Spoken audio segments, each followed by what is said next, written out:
Entré à 15 ans dans la musique des gardes du corps du roi, qui deviendra la garde républicaine, le musicien dont nous allons parler aujourd'hui fait partie des plus anciens trompettistes que l'on connaît.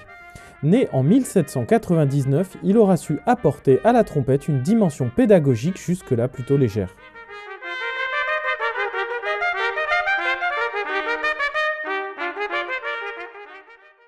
Premier professeur du CNSM de Paris, il sera le professeur du célèbre cornettiste Jean-Baptiste Arban. Il aura participé à de nombreuses créations, notamment des œuvres de Berlioz. Aujourd'hui, vous êtes dans les cahiers de la trompette et nous allons parler de François-Georges Auguste d'Auverney et de ses 12 études mélodiques.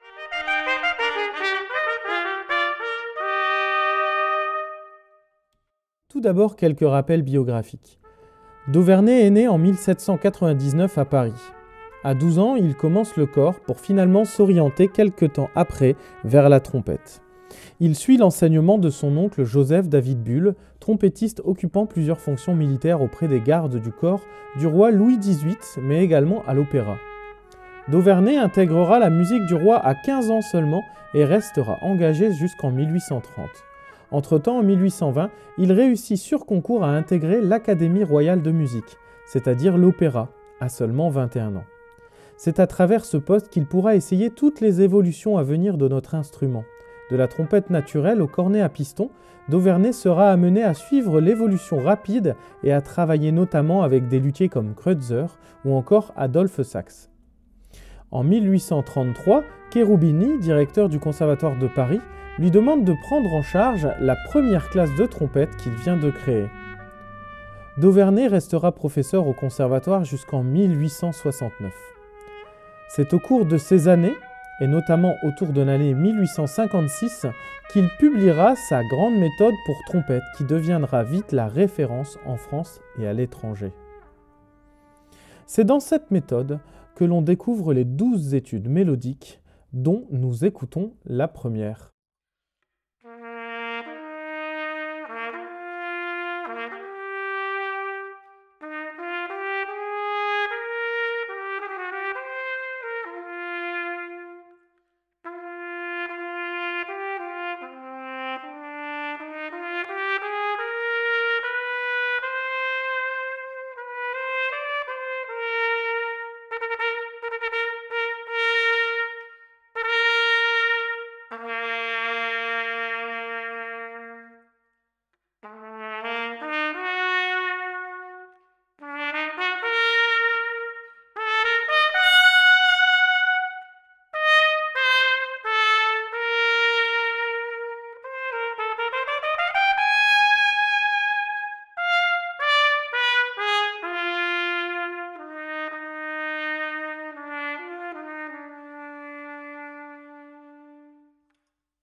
Je vous ai joué l'introduction, le thème et la première variation de l'étude 1. Les études 1, 6, 8, 10 et 11 sont construites sur le modèle d'un thème et variation. Les autres études sont assez courtes. Ainsi, les études 3, 7 et 9 ne comportent que 4 lignes. La particularité de ces études est d'être écrites pour les différentes trompettes. Ainsi, on retrouve les tonalités d'ut, ré, mi bémol, comme celle que je viens de vous jouer, et fa à transposer pour les plaisirs des élèves.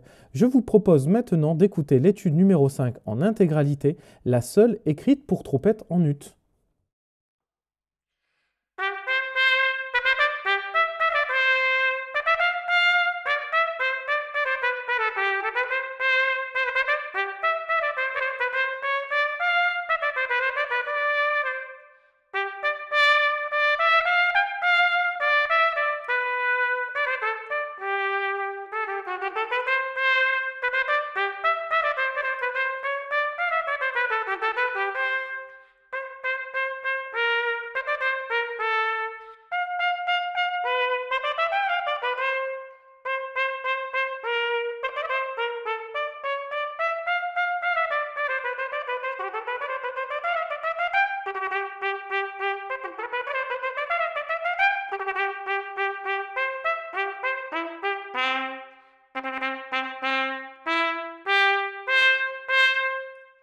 Voilà l'étude numéro 5, l'une des plus courtes et intégralement écrite pour trompette en ut.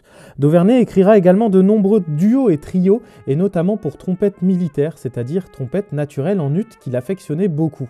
Ainsi, il dira notamment dans sa méthode « Les inventions modernes des pistons et cylindres ne remplaceront jamais, sous le rapport de la clarté et de la pureté du son, la trompette naturelle tant appréciée dans sa simplicité par les compositeurs d'intelligence et de goût. » Il publiera dans sa méthode plusieurs études qui inspireront les musiciens à venir.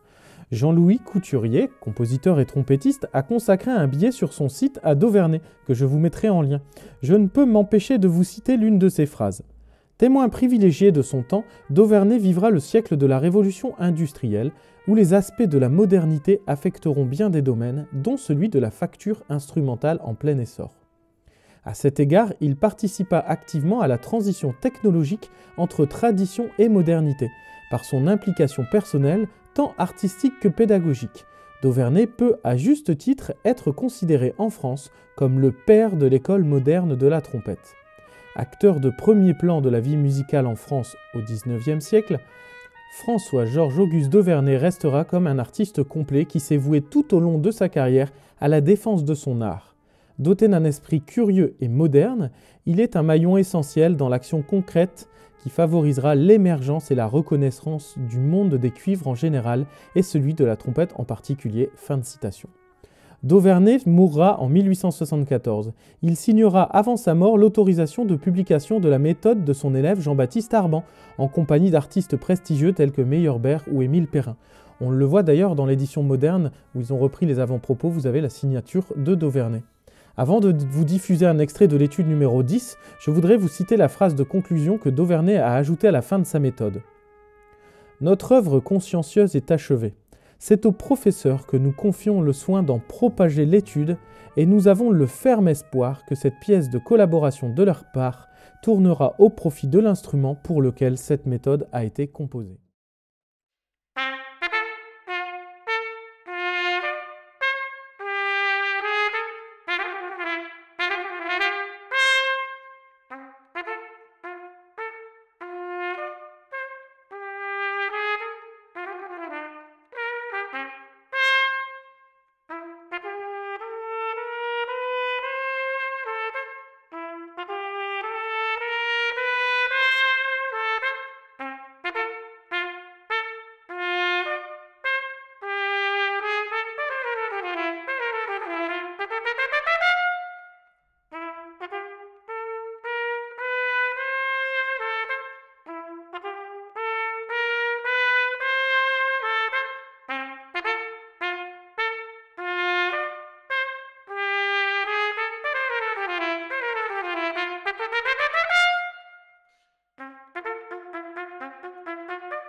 Merci à tous d'avoir suivi cet épisode des Cahiers de la trompette autour des 12 études de Dauvernet.